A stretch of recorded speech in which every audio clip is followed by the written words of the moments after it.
Does this work? No. Is this being recorded? What? Or you can hear me with this? No. What? Oh, it's just for the camera. Ah, so I have to use this. Okay, 1, 2, 3, smile. Okay. Well, thank you for the wonderful weather. I'm from Connecticut, where it was snowing when I left yesterday. And it will probably be snowing when I return tomorrow. And it's nice to see a lot of old friends here. The two Davids, David Kirshner, who I haven't seen in a couple years, I think, and David Briscoe, a dear old friend. Thanks, Jeannie and Patrick, for organizing it. New friends, just met Larry Cooper, who organizes the Health Classic, which is an important event for all of us, and lots of new friends, actually. So I'm going to be presumptuous to begin with and just make a few comments of what I've heard. I had never heard you speak before, and I was delighted to hear you and really appreciated your comments. I think we have a lot in common. We should spend some time together. I think you said something that I wanted to clarify, and I hope we don't disagree, because you said that Western medicine was very good at trauma, and I suppose that you mean physical trauma. And I just wanted to make sure that everyone understood that, by and large, Western medicine is pretty much a failure at mental trauma. That's a field in which I've been working very closely for the last decade, particularly with children after natural disasters. And the nightmare that keeps me up is based on a study that was done a few years ago on some rats, not unlike one of the studies that Dr. Peters mentioned in his talk. And what happened is that they took a control group of rats and they let them go through a maze, and they timed them and kind of they watched their behaviors. Nothing was done to them. And then they took another group of rats and they shocked them, gave them electric shocks. And then they let them go through a maze. And of course, they were very disoriented and very confused. They went through much more carefully and slowly and with a little bit of trepidation and kind of anxiety. So they observed. And then they took another group of rats, they shocked them, and then they gave them opiates. And those rats did better than the ones that they shocked without the opiates. So the logical conclusion of Big Pharma is that if you have trauma and then you get opiates, you'll be a lot better off. And the nightmare that I live with in dealing with children who've been exposed to major disasters, earthquakes and tsunamis and school shootings and such, is that Big Pharma is waiting kind of in the wings to administer the opiates to people who've been traumatized. And you may think that that's a joke, but it's a very serious next wave of where we're going to treat mental illness.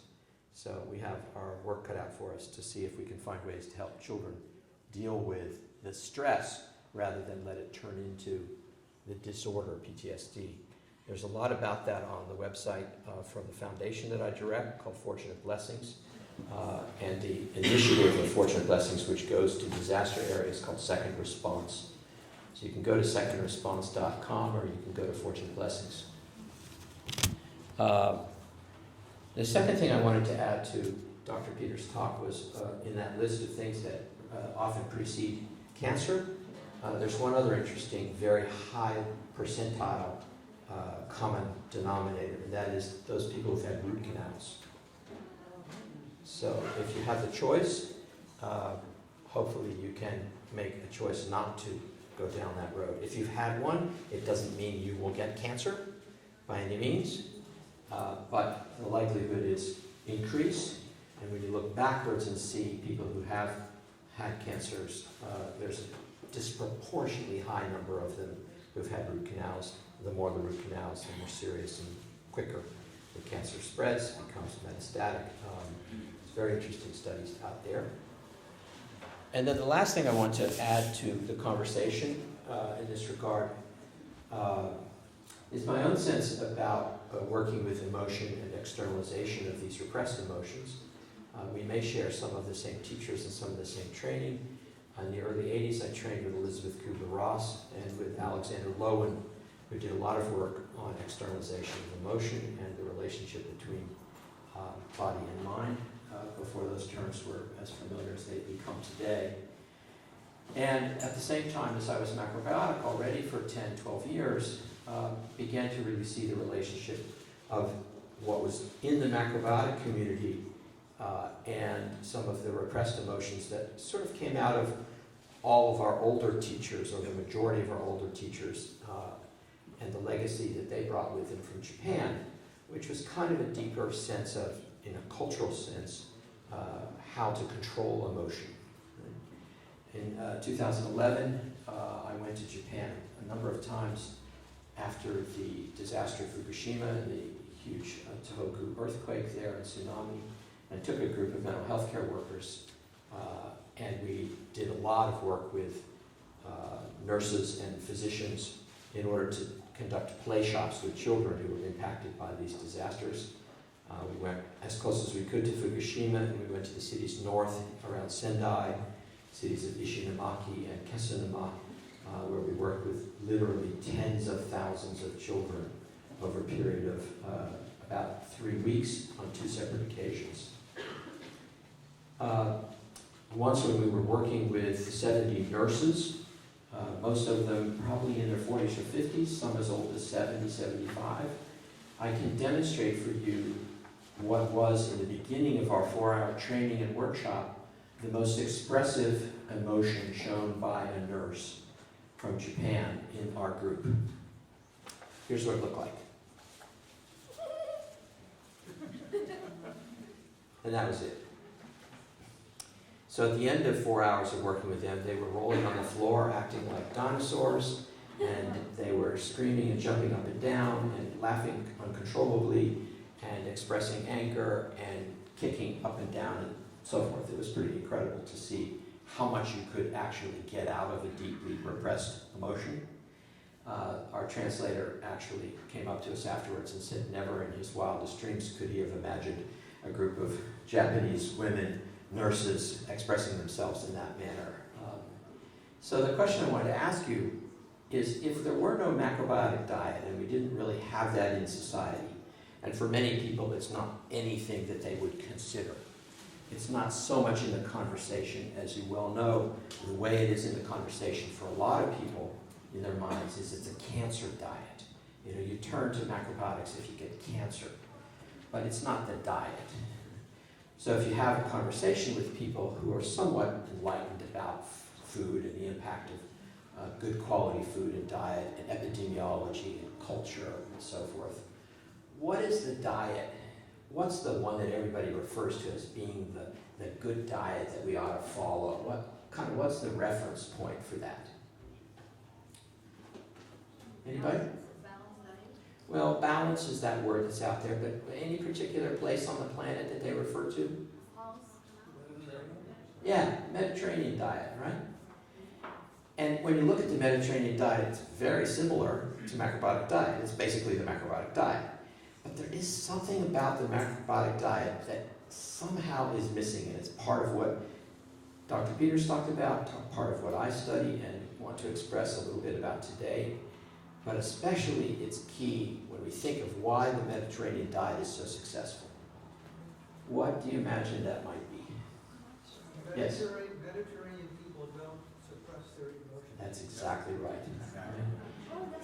If you think about the Mediterranean culture and you go all along the south of Spain and the south of France and Italy and Greece, those folks are making joyful noises and jumping up and down and screaming and yelling and expressing their anger and kissing at the end of the day and hugging and making up, and it's all okay. Those are the folks who created operas. Those are the folks who created, incredible drama and passion. But northern climate diets, and by and large Asian diets, right, although the components are the same in the dietary form, the food looks very similar. The grains and the vegetables, the ways of cooking, the understandings of oil, fermented foods, etc., are very similar. Many of those cultures do not express their emotions naturally.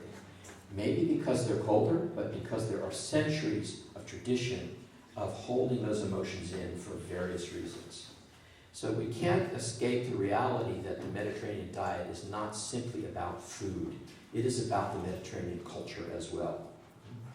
So what does it mean for us? In California, it may mean it's a little easier to jump up and down and make a lot of noise. Maybe easier than it is in Maine or in Canada. But not really. We can just do those things in those places too and find ways to express ourselves and externalize our emotions, as Dr. Peters taught. So I just wanted to add those things. Can I? Please. Very comfortable with you because I came from Serbia, ex-Yugoslavia. Yep. And that's almost part of the.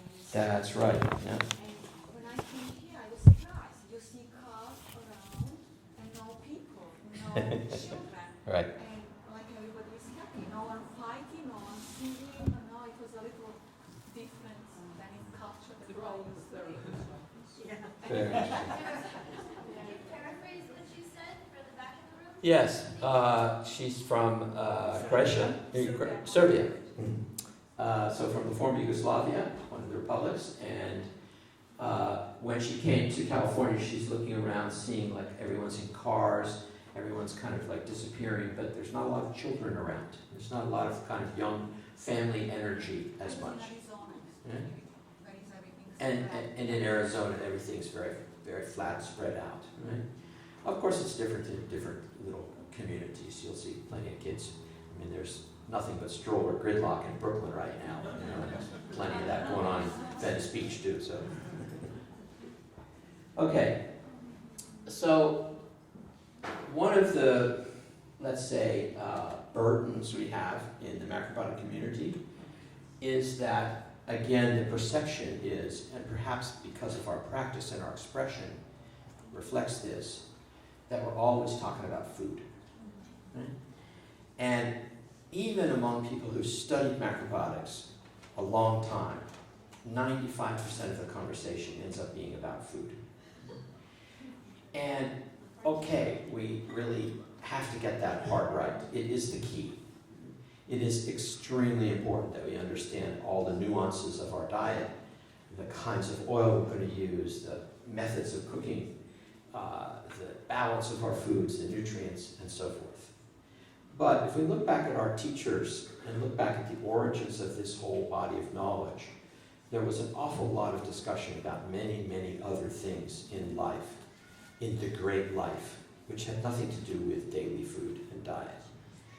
And so I spoke with Jeannie a little bit about this conference, and I wanted to speak about something other than food and something broader in the term of macrobiotics. And because of the title of the conference, the essential elements and the elements of wellness, I thought it would be very simple to just refer to those elements that we have in our teaching, which are the 5 elements. It is an incredible philosophy. It comes from traditional Asian cultures. The one, which we are, right, manifests into the 2, up and down, yin and yang, left and right, outside and inside, front and back, etc. But the 2 also manifests into 5. And from the earliest teachings in Taoism, when we look at Lao Tzu, we see the Tao, the 1, and the manifestation of 2, and then into 5. And then into the nature of all things. So you make this giant leap from 1 to 2 to 5. Right? And the whole basis of Chinese medicine, and in great part our study of macrobiotic medicine, is really based on the 5 elements. Right? But they're not elements like wood, like this. Right? The real meaning of elements, or the 5 elements, when we translate it literally, is 5 energies. Thank you. I'll have to use black. Well, there's no. Oh, there's a brown. Let's try that.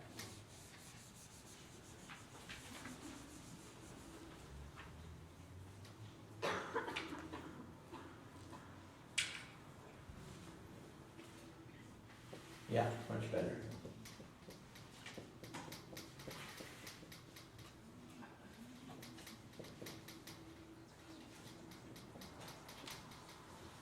This is what those words mean.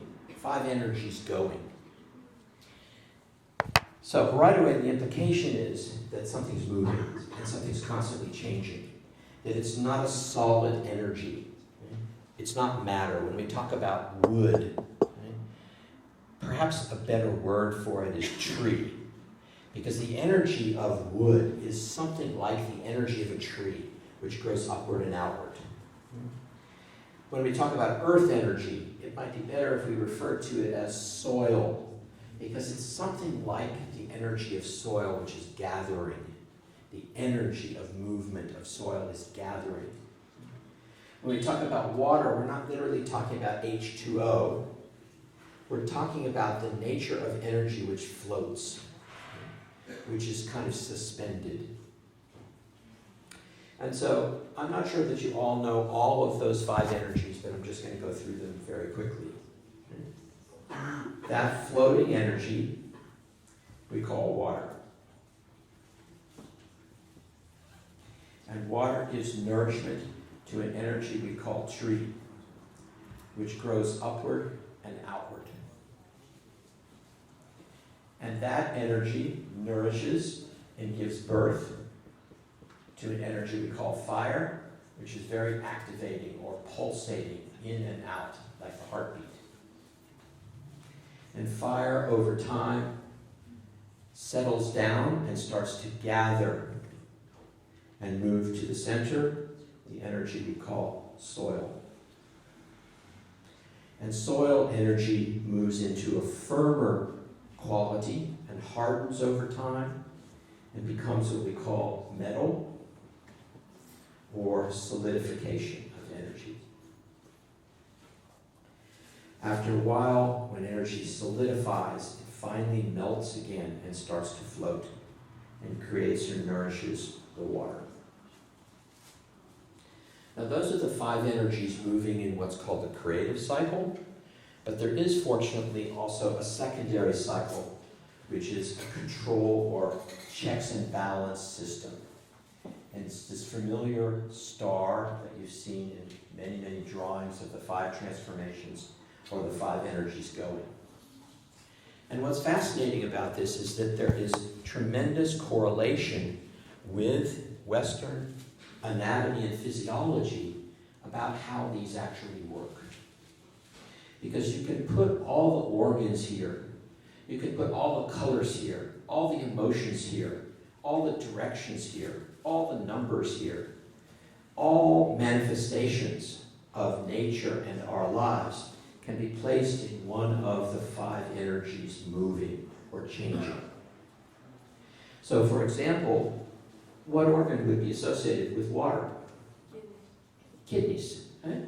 Not only the kidneys, but the bladder and the sexual organs are all nourished by the water in our bodies and actually the floating nature that they hold. What organs might be associated with this pulsing energy? The heart, right? Very simply. And you can see this is a 10-year-old conversation. It's not complex, right? It's not difficult to communicate to people very young or to people who are even skeptical about what all this is about. When you say, have a heart attack, go to the emergency room, they're going to check your kidney function because your kidneys regulate your blood pressure. So there's a control cycle here. There's a reason why these two are in relationship, so that the fire doesn't burn out of control. The water is there to keep it tempered. Right? Your heart and your lungs and large intestine are related. Your lungs and large intestine are related in a control cycle to your liver and your gallbladder. And the nourishment cycle on the outside and the control or checks and balance system on the inside also has a particular nature, which we call the 5 elements, the creative or nourishment cycle. And it's applied all over the place, particularly in feng shui. When something is missing in fire, you may need to add a little bit of wood or tree energy. In acupuncture, when metal is weak, you may need to nourish by stimulating some part of the body related to soil, one meridian or point on a meridian, which is a soil nature. And these were tracked for thousands of years and known to have very specific effects by this phenomena or this matrix called the five elements. So what I want to do today is talk in a very different way than about the organs per se, but rather about particular elements that are vital to all of our being and particularly our health within each of these five arenas, within each of these five areas. When we grow as children and eventually go through adolescence and become young adults, there is an overriding need. It is apparent very early on when we're born and when we become part of some kind of group. And that need is the need to belong.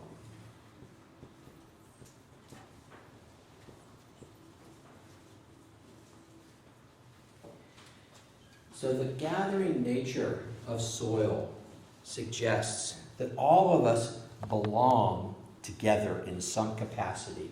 Our first belonging, of course, is inside our mother's womb.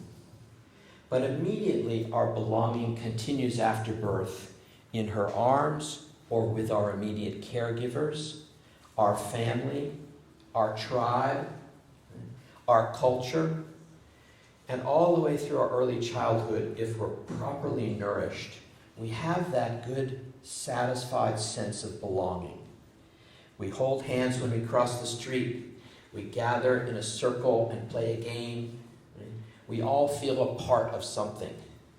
We learn early on to kind of bow to the emperor, or to pledge allegiance to the flag, or to wear a t-shirt with our favorite sports team, or to salute, or curtsy, or do something where we feel part of. And soon, when we get to know the earth from which we came and the food which nourishes us, we begin to have a sense of belonging within this universe, belonging under the stars and the sun and the moon and the sky, belonging in this city, belonging in this town, belonging in this village. So powerful is it that we actually have wars when you're on the wrong side of the line because you don't belong here, this is mine, right? And over there is someone else, and we defend our sense of belonging, whether we do it at a soccer game or a baseball game or in war with a gun. This sense and need to belong comes from what the Japanese called Shin-Do-Fuji.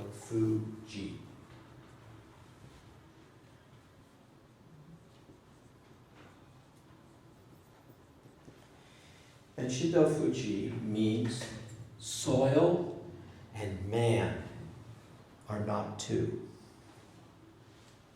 So we belong, first of all of us, without respect to religion, or culture, or tribe, or family, or country, or team. We belong to the earth, and the earth belongs to us. We are not separate from the earth. We have in our body reflections of the earth itself. We have the rivers and the streams. We have the mountains. We have the rocks, the minerals. You know, this phenomenal, exciting astronomer who works with the New York Planetarium, Neil deGrasse, I think his name is. Have you seen him on TV ever? Neil Tyson deGrasse. Thank you. Neil Tyson deGrasse. Neil Tyson deGrasse. He is so exciting to hear and to see. He has a little 3-minute YouTube video that I encourage you to go find. And in it, he was asked a question, and he felt it was the most important question he was ever asked in a seminar where he was teaching, I suppose. And the question was, as an astrophysicist, as an astronomer, as a brilliant mind who manages and is the chief kind of scientist at the New York Planetarium, at the Museum of Natural History, what is the most amazing thing? Right? And so for the 3 minutes, what you see is a video of this amazing cosmos. You see the stars and meteors and planets and volcanoes and storms and clouds and all these things going on while he's talking, and there's a little bit of sappy music to go along with it. And he says that the most amazing thing, that when you see all these stars, when you see the sun, when you see the moon, when you see all of the planets, and when you look at nature, and you look all around you at the most magnificent part of humanity, of the universe, the most amazing thing is that all of that is inside us. That is where we come from. That is what we're made up of. Right? So here's this amazing scientist who recognizes Shinto Fuji, right? Who recognizes how much he belongs to the universe, how much he is already a part of it all, how connected we are. And as Dr. Peters said, how the interdependence, right, that we have with each other is so fundamental to our understanding. In Buddhist terms, this means also equanimity, meaning that we're really all the same and that there's only one energy here. We're all the same. Yes, we have different appearances, different manifestations. We're at different points in our evolution, consciously, in our minds, in our ages, perhaps in our culture. But when we get down to the microcosm, it looks just the same. The spiral of the double helix of DNA is in the microcosm the same as the macrocosm of the spiral of the universe, of the solar system we're in. I once went to see the Dalai Lama in 1990 with a woman who was a very, very famous fashion model who eventually died from AIDS about a year later. And she was one of the people who helped the Dalai Lama come to the United States years and years before and set up the Tibet House. So she had a private audience with him. She was very ill. She actually lived in Palisades, Pacific Palisades here, and she flew to New York specifically for this purpose. And she asked me to accompany her to see the Dalai Lama. So I went to the hotel where she was staying on the day that we had the appointment before his seminar began later that afternoon and evening at Madison Square Garden. And she was very frail. She had a cane, and she was quite weak by this time. And when I went to her hotel room, she answered the door with a cane, and she got her wrap, and she closed the door, and she put her arm through mine and her other hand on the cane, and we walked down the hallway. And as we went by, a woman who was the housekeeper pushing a cart coming out of another room, she looked up at this woman and she said, "Good morning, how are you?" And the woman said, "Oh, fine, thank you, how are you?" And we got on the elevator, and there was a man on the elevator, and she looked at him and she said, "Good morning, how are you?" And we went down to the lobby. We walked by the front desk, and she stopped for a second. She looked at the people at the front desk. She said, "Good morning, how are you?" Went out to the door, the bellman at the door. "Good morning, how are you?" She had a car waiting for us. The chauffeur got out of the car. "Good morning, how are you?" Drove us to the Madison Square Garden. We got to this policeman who was guarding the back entrance. Rolled down the window to the policeman. "Good morning, how are you?" Went to the back to the security. We had to go through another kind of gate. Finally into the private secretary of the Dalai Lama, to whom she said, "Good morning, how are you?" And you know what? When she got in to see the Dalai Lama, she had the same face, and she used the same words and the same vibration when she saw the Dalai Lama. And she said, "Good morning, how are you?" It was such a lesson to me, such a teaching to me, that everyone was saying. She was seeing who she considered to be the holiest man on earth, the most inspiring sage alive. But she saw that the streets were full of sages. She saw in that woman who was the housekeeper, and man who was driving the car, and policeman who guarded the back door, the same face of the Buddha heart.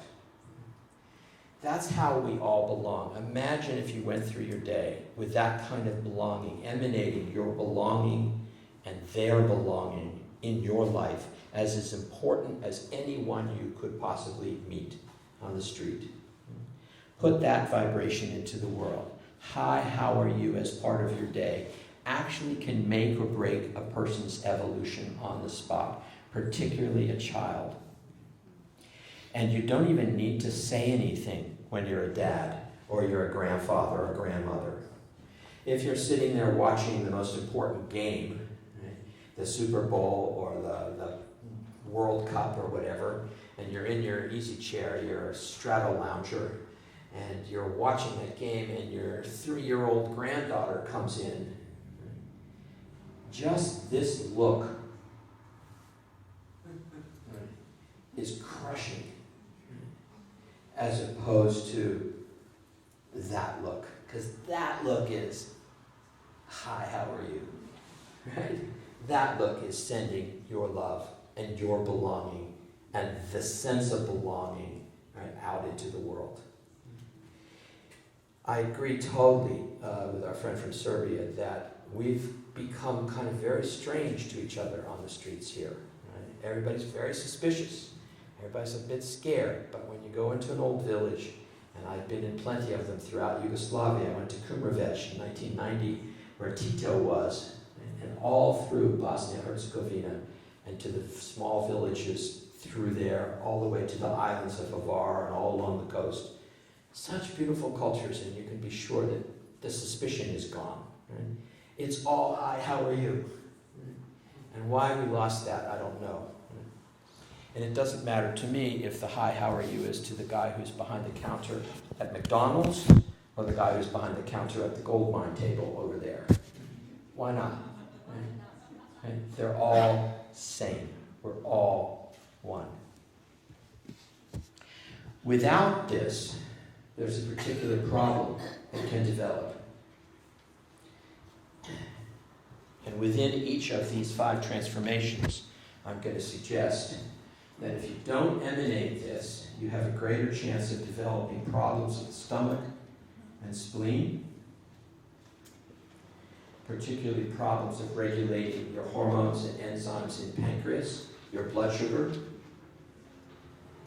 You're also going to develop problems overall of digestion. And more critical problems like Hodgkin's or lymphomas.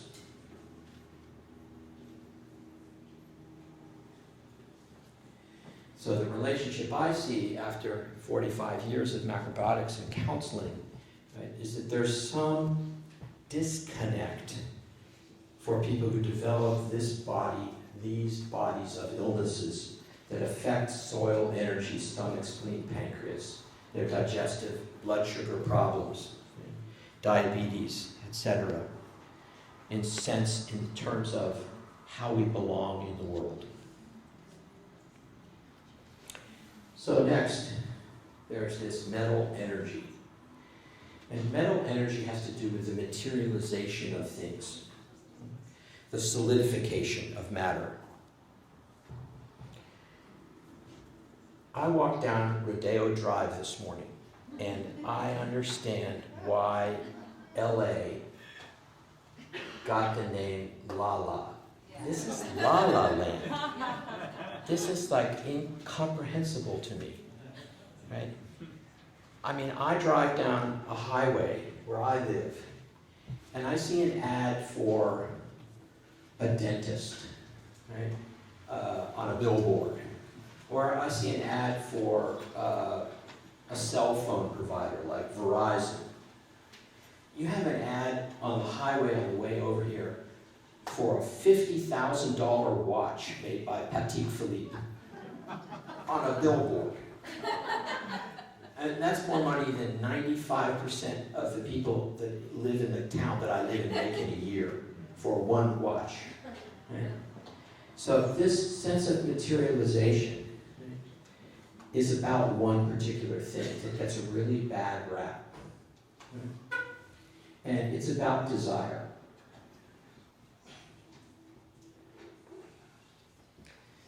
So it's one of the poisons in Buddhist teachings. But I had once in my home about 24 High Lamas who did a puja, a blessing of our house. They came on January 1st, 2000, into my home at my invitation. And we sat on the floor in my living room, and they did a long ceremony, and I invited my children. I have 3 sons. And my oldest son and a good friend of his were there. And at the end of the process, the Lama, who was sort of in charge of it, asked if the children had any questions.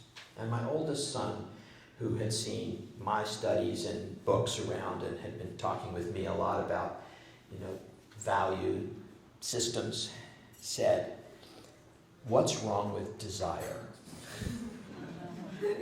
Okay?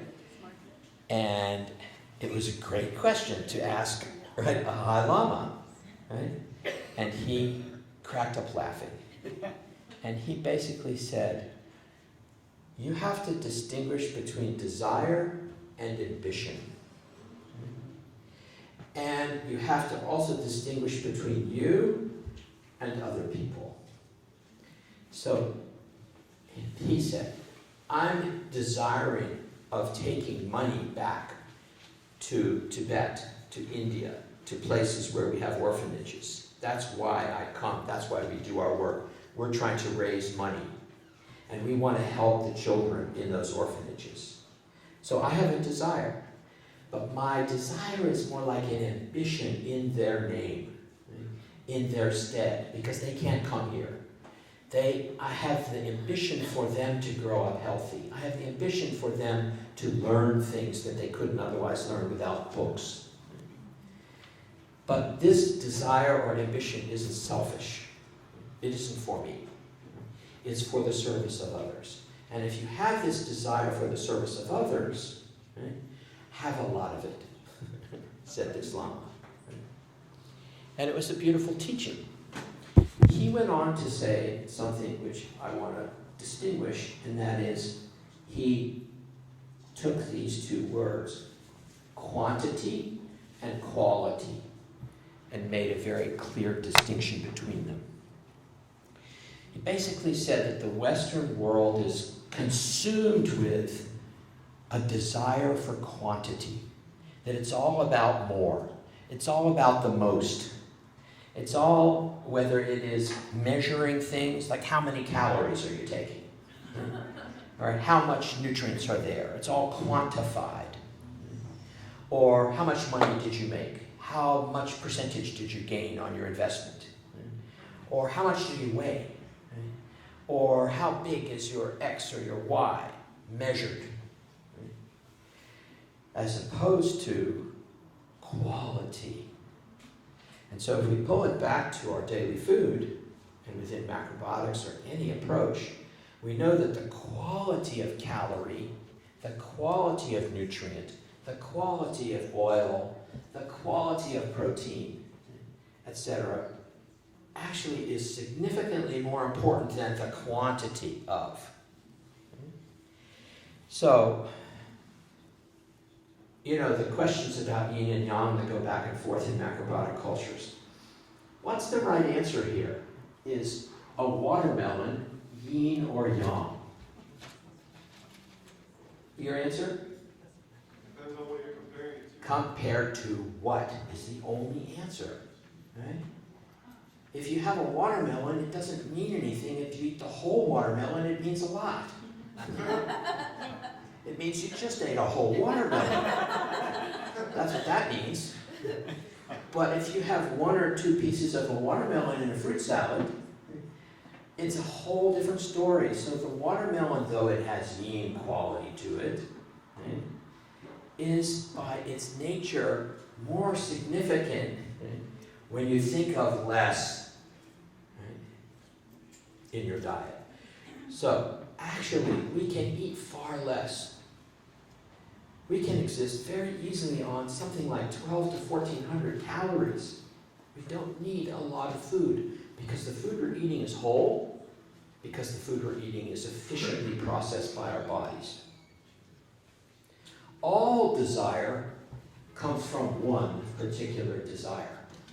And it is the name, it turns out, of Colin Campbell's book. It is the desire to be whole. We all have this desire to be whole. So the whole oat brand craze or wheat brand craze in the 70s, where did that come from? It came from so much consumption of white flour from which all the bran was stripped that we suddenly had to go out and find all the wheat bran. Right? And we need oil because so much of the oil is oxidized from white flour or white rice, those places where the vitamin E is exposed as soon as that outside ring is fractured and then oxidizes and putrefies.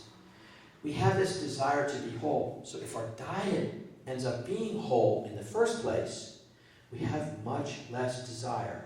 And when we go after things, instead of quantifying what we're looking for, if we're conscious of quality, it's a whole different ballgame. How much do you really need? Well, it turns out in sociological studies, whether it's with people below the poverty level or multi-billionaires, the general answer to that question is 15% more than I have. It's true. And think about it. If you had 15% more than you have now, wouldn't it be great?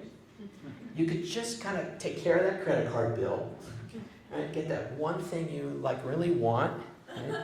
And then it would be all right. You'd feel a little more comfortable, right? Until what? You wanted 15% more than you have the next time. And that's what keeps happening when you think in quantity terms. Right? So how many sweaters do you need? How many pairs of shoes? How many houses? How many cars? How many watches? Right? How much? How many bowls of soup? How many cookies? That's, it's endless. Right? Because we keep desiring to be whole. Right? How much is enough? Once I did a feng shui consultation in London on Eaton Square, which is the highest priced address. It's like the Beverly Hills of London. And actually the man was a billionaire. He was the owner of one of the large world cruise ship companies. He was the principal shareholder anyway, a Greek family.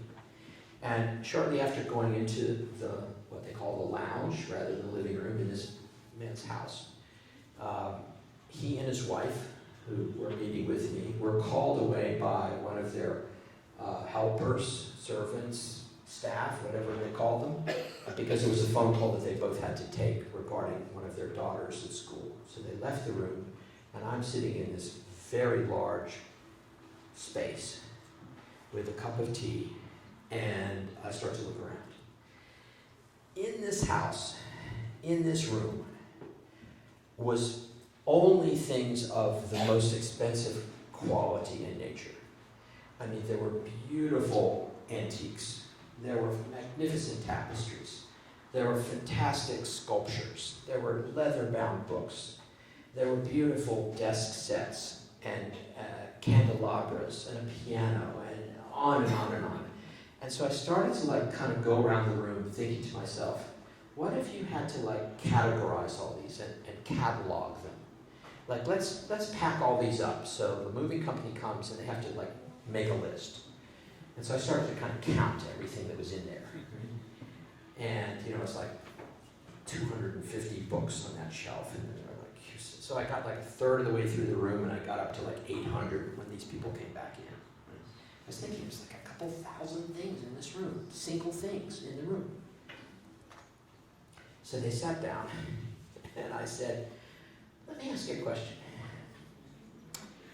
When you go away for vacation, for what they call holiday, when you go on holiday, and you and your kids are there, and you're out on the beach somewhere or whatever, and you're relaxing, you're away from your work, and you're just in a great place. You've got a suitcase, you've got a couple change of clothes, you've got some shorts with you, you've got your toilet articles, you've got a good book to read. You look over there and you see your partner and your children are playing in the sand with a bucket and everything's just there.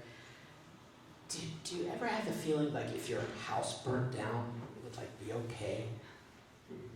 And this guy looked at me and he turned white. And he looked back and he said, "You've got to be kidding." It was incomprehensible to me. If it is incomprehensible to you, Check this out. Okay? Because you can't take it with you. You just can't. So all the time you are in relationship with all those things in the material world that are metal, think about it. And ask yourself, is it a good day to die? It might be. To my surprise, when I got on the airplane yesterday, I opened the New York Times sitting at JFK before the plane took off, and at the end of the first section, I read the obituary of a dear friend, 71 years old. I wept in the plane right then and there. I had no idea. I had not seen him, been in touch with him for 4 or 5 years.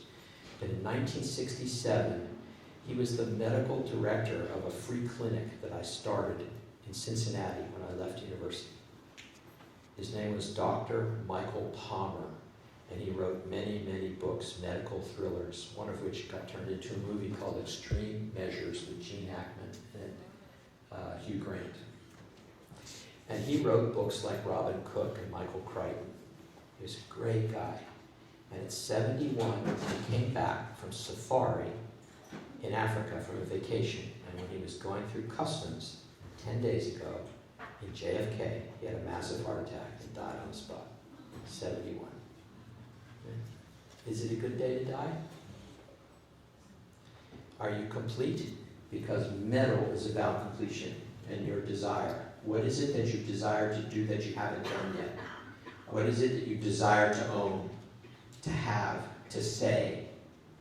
Russell Simmons, the Def Jam man, said, money can't buy you happiness, but you need a whole hell of a lot of it before you can really know how true that statement is. I'm not sure that's really true, that you need a whole hell of a lot of it, but he sure found out. When your metal and your desire isn't in check, then the diseases are based around trust.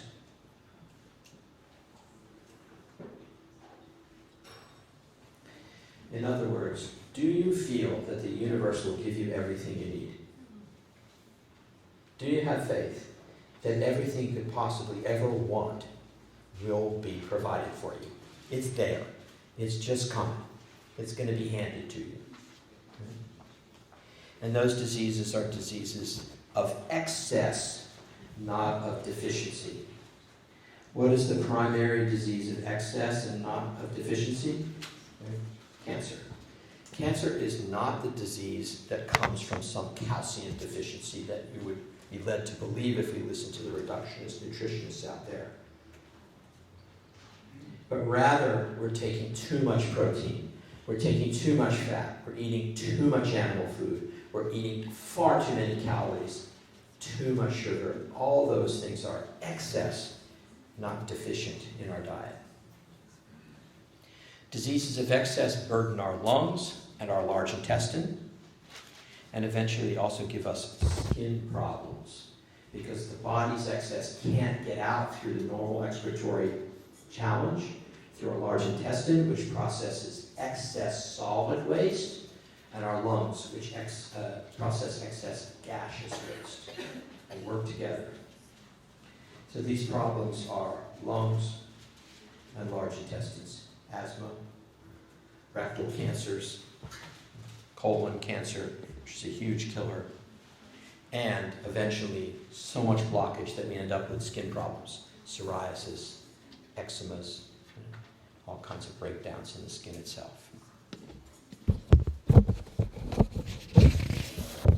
So, the next element is water. It is a pretty big element, right, in terms of how the world is, which is reflected inside of our body. More than 70% H2O. Right? And it probably will be the biggest cause of conflict in our future. Yes, we'll have lots of food issues, agriculture, drought, those kinds of supplies will dwindle. But water will be the source of the biggest conflict of all, because we're going to run out. And we don't have so much clean water. We're destroying it. We're filling it with radiation from Japan, now reaching your shore, and probably not too far away from mine. Water represents this energy which is floating. So, I'm sure you've all been in a swimming pool or in the ocean, or in a lake or whatever, and you've had that experience of floating nature. Maybe you needed a little noodle under your neck or an inner tube around your middle or whatever. But you got in that kind of float tank position. And what you get with that experience is a sense of freedom.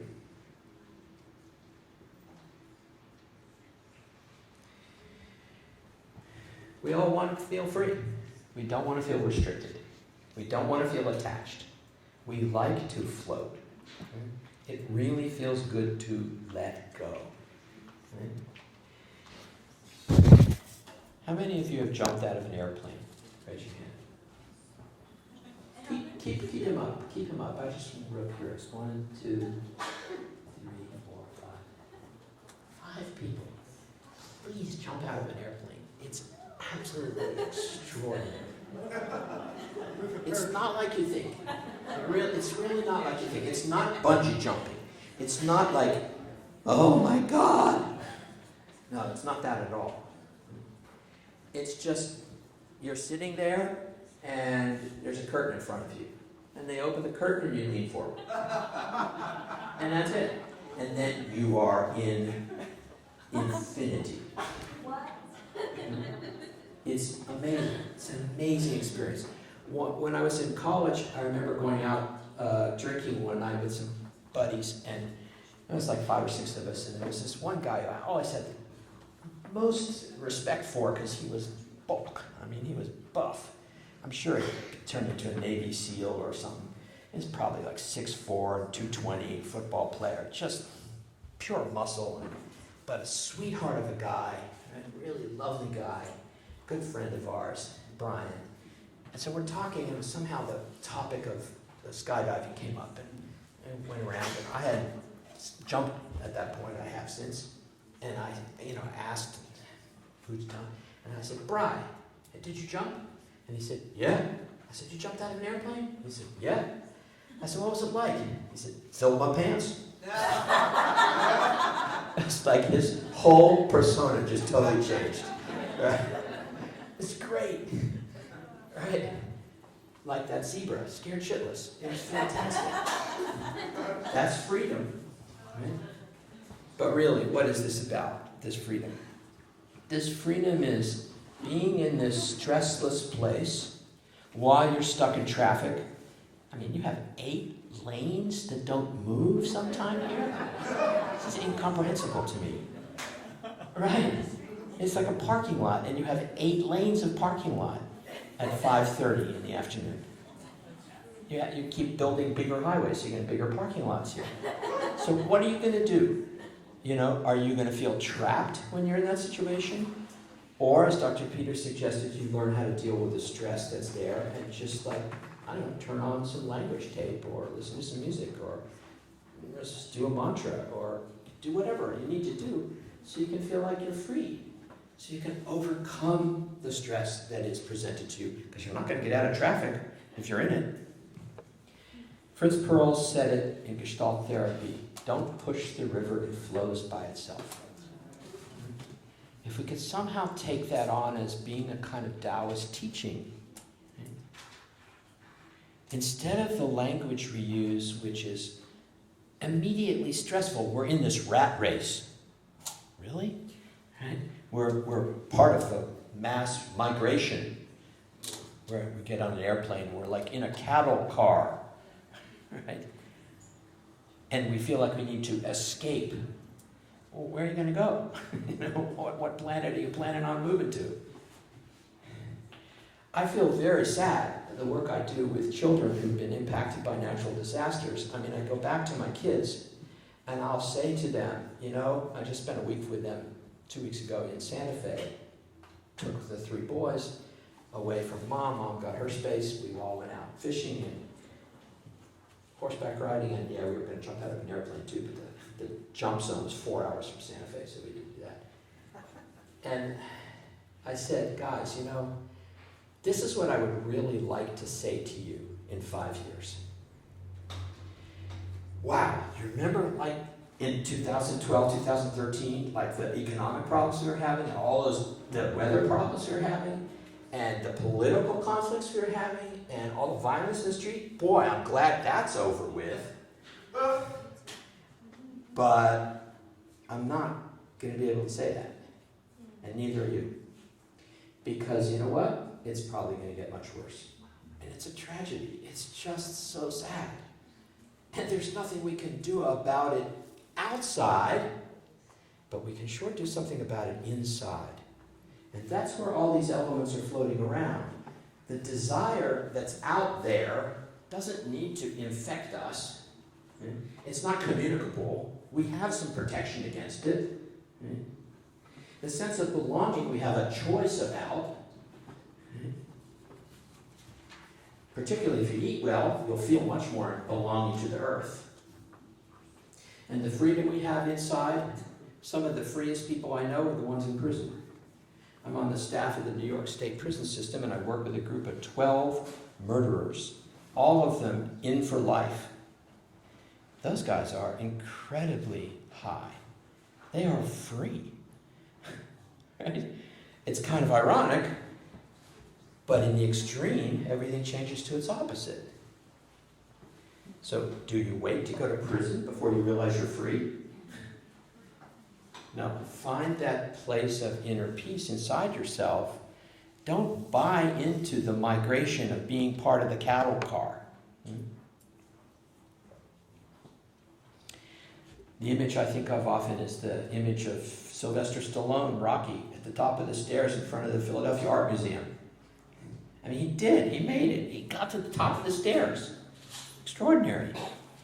But this is also about stillness, about deep sleep, about deep rest. Water energy is about renewal and rebirth. And without cultivating a sense of freedom, you end up with problems in sexual organs, problems with kidneys and bladder,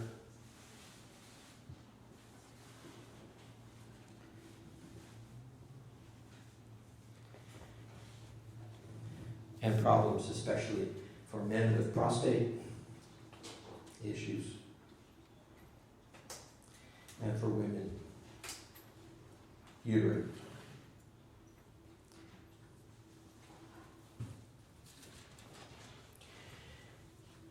For a long time, macrobiotic counselors, there's a good parlor trick, and you can use this. I'll share it with you. I often see people, men who have prostate cancers. So somewhere 20 minutes into the consultation, I'll say to him, "So, what kind of cereal do you eat at night?" They'll go, "What do you mean?" And I'll say, "Is it just ice cream or cereal with milk?" And virtually every one of them drops their jaw and goes, "Well, I usually have a bowl of ice cream." And I'll say, "Really? What flavor?" And just to kind of drive it home that I knew that was happening. Because so many men who develop prostate cancer, I don't know if it's 100%, it's probably more like 80, but so many men, before they go to bed, have a bowl of cereal with milk or a bowl of ice cream that goes down in their body, stagnates, and they go to sleep. And their prostate takes all that sugar and fat and protein and can't process it. Very interesting. And there's that kind of similar situation with many excessive foods, particularly dairy food. If you eat enough dairy food in here, you're going to have all kinds of problems. You're going to end up like cattle, and you will be led from one doctor to another. So wood, tree, wood energy moves upward and outward. And the quality of wood, the quality of this energy, has to do with adaptation.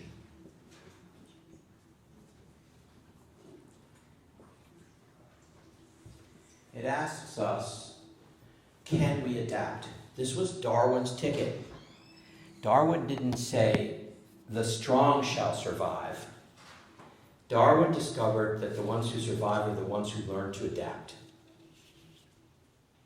Tree energy is this expression of upward, outward energy, yet it is rooted. It is rooted. And so what is in the roots? What can't we see below the surface in the roots of the tree? This incredible microcosm of nutrients. This is where the sour things are going on, the fermentation's going on. In our digestive system, it's where the protease and the amylase and the lipase and all those wonderful bacteria in miso soup or pickles or kimchi are brewing underneath the surface, the mycology underneath the surface of the earth. The importance of that biological phenomena helps a plant adapt. So if we take this plant and put it in a pot, and we look at the leaf and we see a little white spot on the leaf, do we cut the white spot off? Or take the leaf, which is brown, and then put it under a microscope and try to figure out why the leaf is white or brown? No. What do we instinctively know about the leaf that became brown or the white spot? That there's something wrong with the nutrients in the soil. That maybe the air is too cold. Maybe it's getting too much water or not enough. Maybe the orientation of the plant needs to be changed. We think of the whole plant. We think of how we have to adapt to the new environment that this plant is in. It's no longer outside. It came from the shop. It didn't grow in the pot. Right? It came from the earth, and so it has to adapt to a new environment. And every time we move somewhere, to a different culture, to a different climate, to a different water table, to a different environment, we have to adapt. And it's not about how much Purell you can get on your hands in time to adapt to the next bacteria that shows up. It's about your internal environment underneath the surface to help you adapt. That adaptation, which is part of this wood energy, if we don't get it, we start to get stiff. And so we have problems like arthritis and fibromyalgia and all kinds of blood diseases, viruses, hepatitis, infections, gallstones, and many types of cancers. So when you have any of these things, start to think about what it is you're doing that isn't adapting naturally, but rather artificially. And one of those is, of course, the Purells of the world. Right? That is as if it's going to actually help protect us and help us adapt to society. Are you kidding? There's so many thousands more bacteria waiting to conquer this Purell madness that it's, another year or two before Purell is ineffectual. So what are we going to do? Invent something else that we can sterilize ourselves with? No, we have to look to our internal environment. All these energies going on underneath the surface inside us. And last of all, fire. This fire energy, of course, as I said before, has to do with our heart. And our heart's energy is kind of our spiritual center. It's when that heartbeat takes its last beat that we take that inhale and leave our bodies. Our heart's kind of the center, not just for our humanness, but for our relationship with spirit, the invisible world. I actually went to Yale in 1977 to work with Bernie Siegel at the Center for Living with Illness and Dying. It was my first job when I came to Connecticut. And so at that time, he was a crusty old surgeon. And he didn't know a lot about cancer, but he was starting to listen to his patients. And he said one thing after he wrote, after he did Exceptional Cancer Patients, ECAP work, and then eventually wrote Medicine, what's it called, Medicine and Miracles? Love, Medicine, and Miracles. And that was that people who are atheists or people who don't have a particular sense of faith or spirit or something have no invisible means of support. That was great. No invisible means of support. So you have to have some kind of invisible means of support. And we've learned this from our teachers, particularly from George Osawa, the man who pretty much launched it all for most of us in this room. So fire is really about gratitude and appreciation. These connections are everywhere. Osawa would say that being grateful for difficulty is fundamental, right, for happiness. Appreciating the difficult challenges. And so actually my foundation, which is called Fortunate Blessings, is based on that principle, because virtually everyone I've ever worked with who's overcome life-threatening illness has been able to turn it around because they have this one common denominator. It wasn't that they ate well, or they chewed well, or they paid their taxes on time, or they didn't cheat on their wife, or they got good sleep, or used magnets, or any of that. It's like all wonderful things, all contributions. It was that they somehow were able to say that the disease they got was the best thing that ever happened to them. That it gave them an opportunity to stop and self-reflect. And they will say that that person who got cancer, or who developed heart disease, or who had this serious degeneration, is gone. Right? They reinvented themselves literally, and that's most of what psychoneuroimmunology ends up being about. That they reinvent themselves.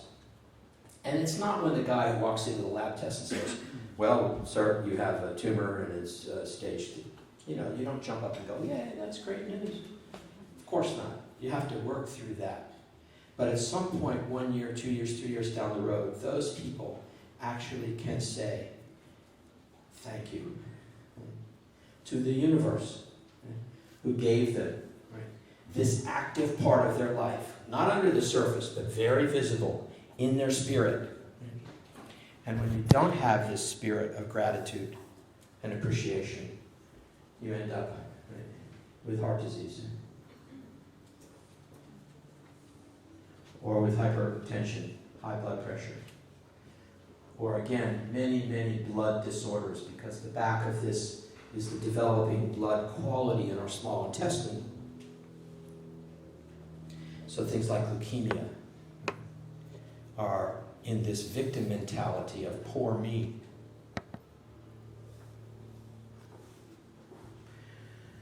So I think I managed to get through this without mentioning food more than twice.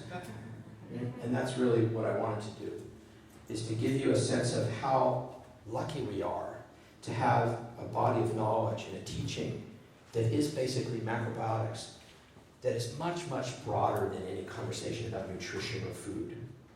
Food is the key. It is the key point. It's the key to our health. Right? But once you get in the door, there's a big room of many other choices.